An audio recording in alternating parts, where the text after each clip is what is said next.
திருமணத்தில் நாட்டின்மை ஜோதிட விளக்கம். திருமணம் என்பது சொர்க்கத்தில் நிச்சயிக்கப்படுகிறது என்பார்கள் முன்னோர்கள். அப்படிப்பட்ட திருமண வாழ்வில் தாம்பத்திய உறவில் கிரகங்களின் தாக்கம் மிக முக்கியமானதாக இருக்கும் என்கிறது ஜோதிடம். எந்த கிரகம் நம் உடலில் எந்த பகுதியை கட்டுப்படுத்தும், நம் குணாதிசயங்களை எப்படி கட்டுப்படுத்தும் என்பவற்றை நாம் இங்கு விரிவாக பார்ப்போம். திருமணங்கள் சொர்க்கத்தில் நிச்சயிக்கப்படுகிறது என்பது பொதுவாக எல்லோராலும் ஏற்றுக்கொள்ளப்பட்ட ஒரு உண்மையாகும். ஆனால் உண்மை நிலவரம் கனவு உலகத்திற்கு முற்றிலும் மாறுபட்டதாக இருக்கிறது. யதார்த்தத்தில் திருமணம் என்பது இடைவிடாத விட்டு கொடுத்தாலும் சமரசங்கள் நிறைந்தது. காதலும் சின்ன சின்ன விட்டு கொடுத்தல்களும் பொறுப்புகளும் இனிய சமரசங்களும் தான் திருமண பயணத்தை மேன்மையாக நகர்த்துகின்றன என்று நம்புகிறோம். ஆனால் ஒரு கசப்பான உண்மை என்னவென்றால் இவற்றையெல்லாம் தாண்டி நல்ல உடல் உறவும் நிலையான மகிழ்ச்சி திருமண வாழ்க்கைக்கு அத்தியாவசியமானதாக இருக்கிறது. ஜோதிட விதிகளின்படி 5 கிரகங்கள், அதாவது சூரியன், சனி, செவ்வாய், ராகு மற்றும் கேது, இவற்றுடன் ஒருவன் ஜாதகத்தில் 12ஆம் அதிபதி ஆகியோர் திருமணம் தொடர்பான தாக்கங்களை ஏற்படுத்தி திருமண வாழ்க்கையில் இன்னல்களை தருகின்றனர். இந்த பிரச்சனைகளிலிருந்து வெளிவந்து சுகமாக திருமண வாழ்க்கையை அமைத்து கொள்ள நாம் சில விஷயங்களை புதிதாக கண்ணோட்டத்தில் பார்க்க வேண்டும். திருமணம், தாம்பத்திய சுகம் மற்றும் திருமணம் சார்ந்த பிரச்சனைகளும் முக்கிய காரணம் சுக்கிரன் ஆவார். சுக்கிரன் கேட்டு இருந்தால் திருமண வாழ்க்கையில் பிரச்சனை ஏற்படும். ஜாதகத்தில் தாம்பத்திய சுகத்துடன் தொடர்புடைய முக்கிய கிரகங்கள் பின்வருவன ஆகும். சுக்கிரன் ஆண் மற்றும் பெண் இனப்பெருக்க உறுப்புகளை ஆதிக்கம் செலுத்துகின்றனர். செவ்வாய் கோபம், காமம், இரத்தம் ஓட்டம் ஆகியவற்றை காரகன். சந்திரன் கற்பனை வளம், காமம், அன்பு, உணர்ச்சி ஆகியவற்றை காரகன். சனி ஆண்மை குறைபாடு, விளையாட்டுகள், போர்ப்ளே, காமத்தில் இயற்கை மரண வேட்கை ஆகியவற்றை காரகன். ராகு மாற்றும் மாதத்தினர், வெளிநாட்டவர், திருமண ஆண் பெண் மீது மோகம் ஆகியவற்றின் காரகன். புதன் ஆண்மையின்மை, ஆட்டுத்தன்மை, சரசரம், பல உறவுகள் ஆகியவற்றின் காரகன். தாம்பத்திய சுகத்தோடு தொடர்புடைய வீடுகள்: 5ஆம் வீடு சிந்தனை, அறிவுத்திறன், கற்பனை வளம். 7ஆம் வீடு தாம்பத்தியம், வாழ்க்கை துணை உட்பட பிறப்புறுவுகள் ஆகியவற்றை முதன்மை வீடு. 8ஆம் வீடு ஊழல், புகழ், கலகம், வெளிப்புற இனப்பெருக்க உறுப்புகள். 9ஆம் வீடு திருமணத்தை தாண்டிய முறை தவறிய உறவுகளோடு தொடர்புடையது. 12ஆம் வீடு அயன சயனம், போகஸ்தானம்.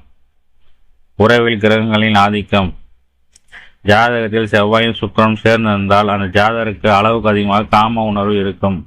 வக்கிரமனத செவ்வாய் சுக்கிரனான இயற்கைக்குமான உறவுகளை தேடும் மனப்போக்கை ஏற்படுத்தும். இதனால் இன்பமான தாம்பத்தியம் அமையாது. இது போன்ற கிரக செயற்கை கொண்ட ஜாதகர் ஒன்று தாம்பத்திய வாழ்க்கையிலிருந்து முற்றிலுமாக விலகி இருப்பார்கள், அல்லது இல்லற சுகத்தில் அளவுக்கு அதிகமாக நாட்டமுடையவர்களாக இருப்பார்கள். இந்த இரண்டில் ஒன்று நிச்சயமாக பதித்து தீரும்.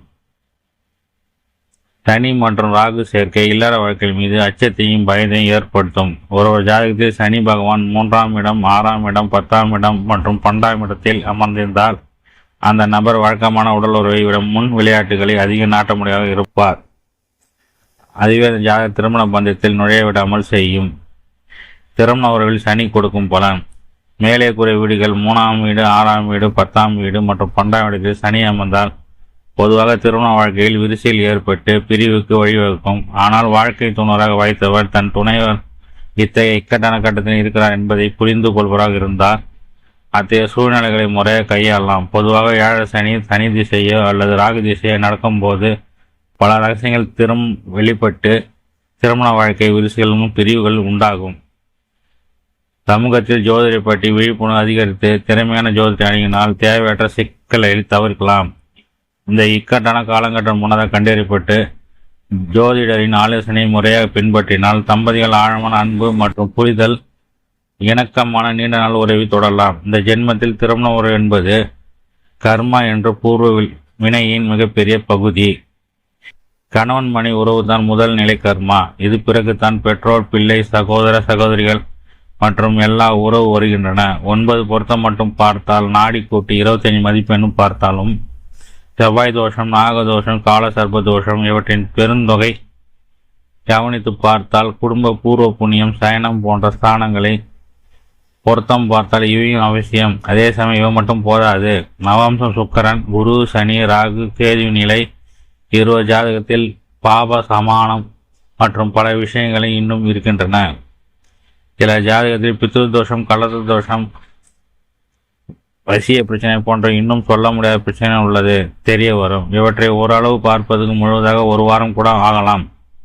பல தம்பதியிடையே 10 ஒரு பொருத்தம் மாத்திரம் இருந்து நாடி கூட்டி எண்ணிக்கை 14 கீழ் இருந்தால் கூட 50 வருடம் சேர்ந்த மன வாழ்க்கை இருக்கலாம். 6-7 பொருத்தத்துக்கு மேல் இருந்து நாடி கூட்டி எண்ணிக்கை 20க்கு மேல் இருந்தும் மனமுறிவு ஏற்படலாம். இதற்கு மிக முக்கியமான காரணம் அந்த விதி. அதன் நடவிடம் என்றால் மிகப்பெரிய ஜோதிடருக்கு கூட பலன் சொல்லும் நேரம் கண்ணை மறைக்கும். ஒரு ஜாதகத்தில் மிக கொடிய தோஷம் இருப்பின் திருமணத்தின் பிச்சை இருந்து கொண்டே இருக்கும். சிலர் வாழ்க்கையில் ஒரு முறை மட்டும் பிரச்சனை இருக்கலாம். சிலருக்கு திரும்ப திரும்ப பிரச்சனைகள் வந்து கொண்டே இருக்கலாம். இது எல்லாம் கர்ம வினைப்பட்டதே. அதனால்தான் சில பிரபல ஜோதிடர்கள் கூட ஜாதகம் பொருத்தம் பார்த்து சொல்வதை விட்டுவிட்டனர்.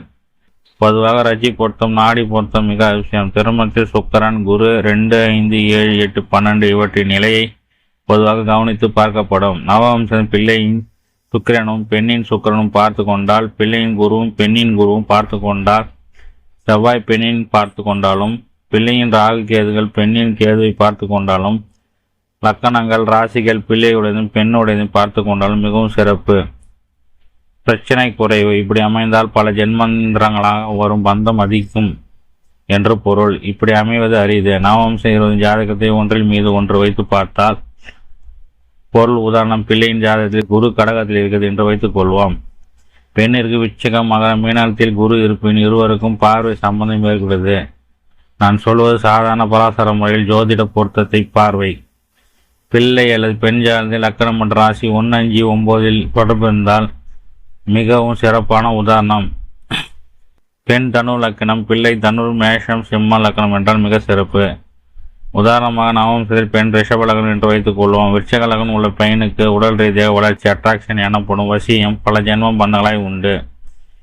இப்படி வேறொரு பயனின் ஜாதகத்தில் கடகராசியில் நவம்சம் பெண்ணின் ஜாதகத்தில் மகராசி இருப்பின் அதனை சம சப்தம பார்வை என்பார்கள். இவர்கள் மிக அதிகமான மன பொருத்தமுள்ளவர்களாக இருப்பார்கள் என்பதாக அறிகுறி. ராகு கேது சம சப்தமாக அமைந்தால் பெரும்பாலும் இன்னும் அதிகமான கர்ம பந்தம் இருக்கும் என்பது பொருள். ராசியில் சார்ட் லெவல் சம சப்தம பார்வை இதற்கு அடிப்படைத்தான். கோணம், டிகிரி, நட்சத்திரம், பரிவர்த்தனைகள், சில லக்கணங்கள், நாடி, பிறகு டிகிரி, இப்படி இன்னும் பல விஷயங்கள் உண்டு. எது எப்படி இருந்தாலும் இறைவன் குரு அருளால் இஷ்ட விதியை மாற்றவோ வேறு வழிகாட்டவோ முடியும். நம்மை காப்பாற்ற முடியும் என்பது பல வாழ்வின் கண்கூடாக பார்க்கலாம். திருமணம் பந்தம் கசப்பு ஏன்? பிரிவுக்கு தான் இனிப்பது ஏன்? ஜோதிடம் சொல்லும் அறிவுரை என்ன? ஆண்மை குரல் ஜாதக அமைப்பு.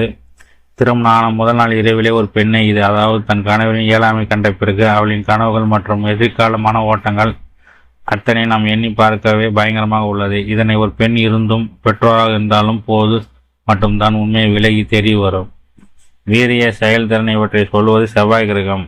இதை வெளிப்படுத்தும் ஒரு ஜாதகத்தில் 3ஆம் பாவம் ஆகும். 8ஆம் பாவம் மர்மஸ்தானம் ஆகும். மர்மஸ்தானம் 8ஆம் இடமான 3ஆம் இடம்.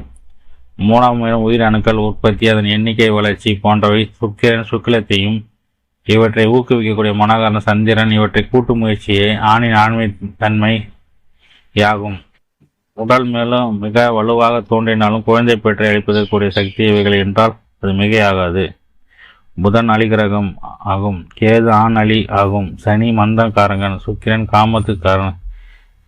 இவனால் ஒரு காசை அதிகப்படுத்த சக்தி பெறுவார்.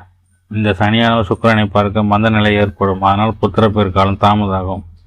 திருமணத்தின் நாட்டமில்லாதவர்கள் ஜோதிடம் மூலம் திருமணத்திற்கு முன்னரே அறிய முடியுமா? நிச்சயமாக அறிய முடியும். லக்கணத்தில் சந்திரன் இருந்து சூரியன், புதன், சனி ஆகிய மூவரும் இரட்டை ராசியில் அமைந்து மூவர் பாகையும் கூட்டு கிடைக்கும் ராசியை செவ்வாய் பார்க்க அமைந்தால் ஒற்றை பிறப்புறப்பை கற்றவராக, அதாவது ஆண் அல்லது பெண் என இல்லாதவராக அழியாக விளங்குவார்.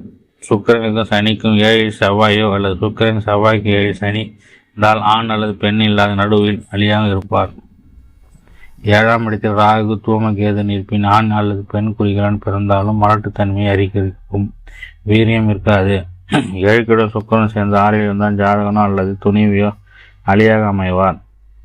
இதுபோல் நிறைய விதிகள் உண்டு. அது பிறகு திருமண பொருத்தம் நிறைவு செய்வது நல்லது. பொதுவாக வேலை பளு, பதற்றம், மன அழுத்தம் போன்றவை அதிகமாகும் போது வீரியம் குறையும். அதேபோல் கம்ப்யூட்டர் வேலை செய்பவர்கள், உத்வேகம் இல்லாமல் இருப்பவர்களுக்கு மன அழுத்தம் காரணமாக ஆண்மை தன்மை குறைய வாய்ப்புள்ளது. மேலும் 4ஆம் பாவம் ஒரு பழக்க வழக்கங்களை பற்றி கூறும். அதாவது மது அருந்தல், புகைப்பிடிக்கல் பழக்கம், நாள்பட்ட மலச்சிக்கல் உள்ளவர்களுக்கு ஆண்மை தன்மை குறைய வாய்ப்புள்ளது. 6ஆம் இடத்துக்கும் 8ஆம் இடத்துக்கும் எப்போதும் தொடர்பு உள்ளது. 6ஆம் இடத்து வயிறு, குடல் சம்பந்தமானது. இந்த இடம்தான் ஒருவருக்கு நோயை உற்பத்திப்படுத்த நிறைய கிரகஸ்தானமாகும். அது பெருமளவு வளர்வது 8ஆம் இடத்தை கூற வேண்டியெனில் இது சிறுநீர் வெளியேற்றம் மற்றும் மலக்குடல் பகுதியாகும். இங்கு சரியாக வெளியேற்றப்படவில்லை என்றால் நிச்சயம் நோயின் தன்மை வர காரணமாகிறது. இதனை ஒருபோதும் மறக்கலாகாது. பொது நட்சத்திரம் பொருத்தத்தில் யோனி பொருத்தம் என்று உள்ளது. அதில் பகை யோனி நிச்சயம் பொருத்தக்கூடாது. உதாரணமாக ரோகிணி நட்சத்திரம் பாம்பு யோனி. இதனை மகம் மற்றும் பூர நட்சத்திரம் யோனியை எலியாகும். எனவே இதை பொருத்தக்கூடாது. வீரியஸ்தானமான 8ஆம் இடம் பாவம் பலயமாக இருக்கக்கூடாது. அதே போல் 9ஆம் ஸ்தானத்தில் திரிகோணம் மற்றும் 5, 9 இடங்களில் மட்டும் 12 மற்றும் 4ஆம் பாவத்தில் கேது செவ்வாய் இருக்கக்கூடாது. இப்படி இருப்பவர்கள் ஜாதகம் கூறுவது என்னவென்றால் இவர்கள் திருமண நாட்டம் இருக்காது. ஆண்மை குறைவுள்ளவர்கள் சரியான மருத்துவ மூலம் ஏற்படுத்தி சரியாகிவிடலாம்.